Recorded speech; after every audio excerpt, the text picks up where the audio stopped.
the name spreads fear into my very soul. When I think of Atari, I don't think of the great things they done, like practically build the home video game industry, or produce iconic games like Pac-Man. I don't even think of the horror stories that are E.T. on the Atari 2600. Nope. When I think of Atari, I think of a company that had lost its way. And I think of a company that had an absolute garbage marketing team. Atari made some great stuff. The Atari ST was a decent home micro, and so was the Atari Falcon. The Atari Lynx was a handheld device that was incredibly powerful for its time, but none of these things were marketed properly. And this game, if that is indeed what it is, this game is another example of poor marketing. Hard Drivin was a game released by Atari into arcades in 1989, but it hadn't started out life as a game, or so the story goes. Now, none of what you are about to hear next can be proven, so it may not even be true, but it sure is interesting. Apparently, Hard Drivin started out life as a driving school simulator for students in North America. No, really? This is what I have heard. I heard it was developed as a driving simulator for students to get them used to driving before heading out onto the road for real. And the problem was that no driving school in North America thought it was a good idea. And so Atari tinkered with it to make it into a game. Like I said, I have no evidence of this, but it is a story I have heard. And there are certain things that lead me to believe it could be true. Atari were terrible at marketing, so no wonder a driving school was not interested. So that could be true. Also, Atari were in real financial dire straits at that point, and could have been prepared to try anything to make money. I could also believe that. And I can also believe that as Atari designed this, no driving school was prepared to take it on, as the car physics handled appallingly bad. And I can definitely believe that, as the handling on this car is absolutely terrible. The engine, transmission control, suspension and tyre physics were modelled in conjunction with Doug Milliken, who is listed as a test driver in the game credits. In the 1950s, his father William Milliken of Milliken Research led a team at Cornell Aeronautical Laboratory in Buffalo, New York, that converted aircraft equations of motion to equations of motion for the automobile, and became one of the world's leading experts in car modelling. And that part I cannot believe. But at the same time, I can believe it. And I do apologise here unreservedly if I offend anyone from the North American automotive industry here. But it's common knowledge the best engineered cars come from Europe. Mercedes-Benz, BMW, Audi, Porsche, Maserati and Ferrari, which, coincidentally, the car in this game looks very much like a Ferrari Testarossa, and I doubt very much the real Testarossa handles like the car in this game, because this one handles like a pig. But I digress.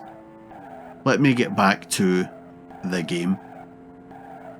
The game was amongst one of the very first games to use polygons to create the visuals, which helped with the driving simulator moniker. The game featured the first polygon driving environment via a simulator cabinet, rendered with a custom architecture. The screen shows a first-person perspective from inside the car through the windshield, To separate it from other driving titles of that era, stunt loops and other road hazards were added. The game generally consists of 1 or 2 laps around the stunt track, and in certain modes, if the player scored in the top 10, the player races against a computer-controlled car, Phantom Photon. In this race, it was possible to race the wrong way around the course and beat the Phantom Photon across the start-finish line.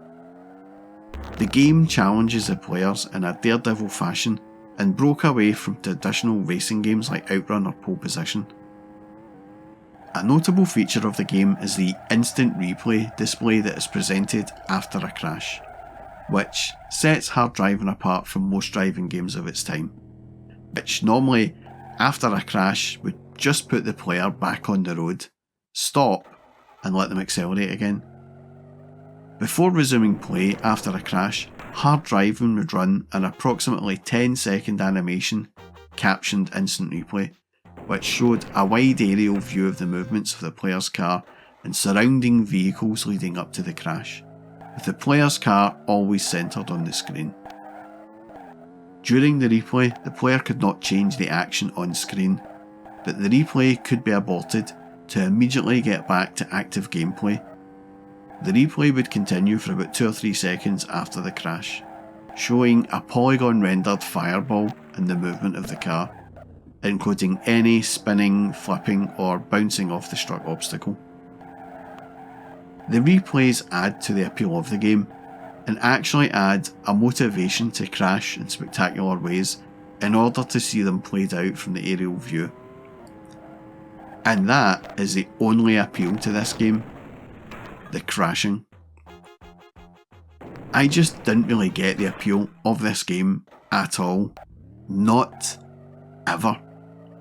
It wasn't a racing game, as it was too slow. It wasn't a simulator, as the car handled appallingly bad. It wasn't a stunt game, as the jump at high speed ruined the car. What the hell was the appeal of the game?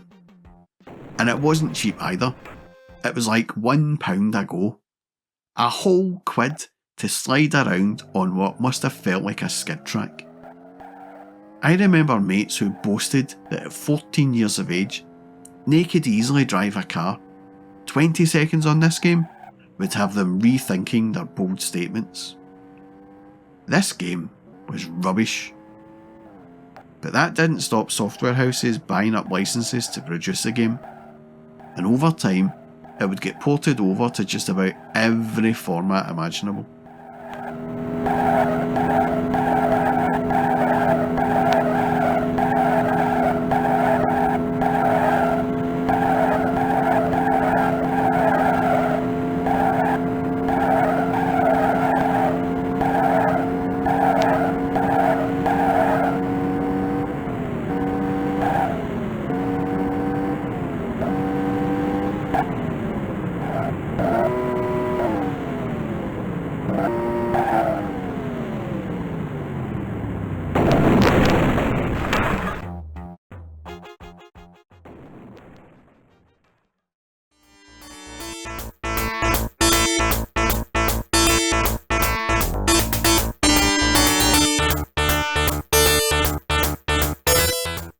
The version I played at home was a Mega Drive version, which wasn't as bad as I thought it would be, and actually, it's quite impressive. The Mega Drive wasn't a machine that could handle polygons, and I have no idea how Tengen managed this polygon look without the actual polygons, but somehow they did. The sound though is brutal. It's like attempted murder on your eardrums. It's awful to the point of nauseating. The car sounds like it's farting along the road. The screech of the skids is painful to hear. The best you can do is play this game with the sound off, or better yet, just don't play it at all, and take my word for it that this game is pure garbage. The arcade was labelled as a driving simulator, and it came with an authentic gear change, steering and gas pedal. The Mega Drive 1 is not labelled as a driving simulator, and for good reason. there probably were not too many cars that used a standard Mega Drive 3-button controller to control. There is one good piece of good news though, and that is the Mega Drive still has the same crazy instant replay feature, which again is the only reason to play this game. I only played it as I was curious to see how the Mega Drive would handle a game like this. And it done alright. It done a good job of porting a terrible game, but that doesn't mean it's worth a go. It's just rubbish. I remember a review of the game in a magazine, and the reviewer said it added nothing to the experience of the arcade game, but I would disagree. It added a new level of pain for your eardrums. Hard Drivin' is a game that is best avoided in the arcades, on the Mega Drive, and just about anywhere you see it. And if you do see it, just walk away. And that was my look back at Hard Drivin'. If you like this video, then please do give me a sub and a thumbs up, or maybe even a comment or two below about your experiences of Hard Drivin' on any format. And a massive thank you to all those who have subscribed and commented on my videos. Your feedback, support and contributions really do go a long way in helping the channel grow, and I do appreciate all of the support. So it's a massive thank you from me. And that's all from me folks. Thanks for watching.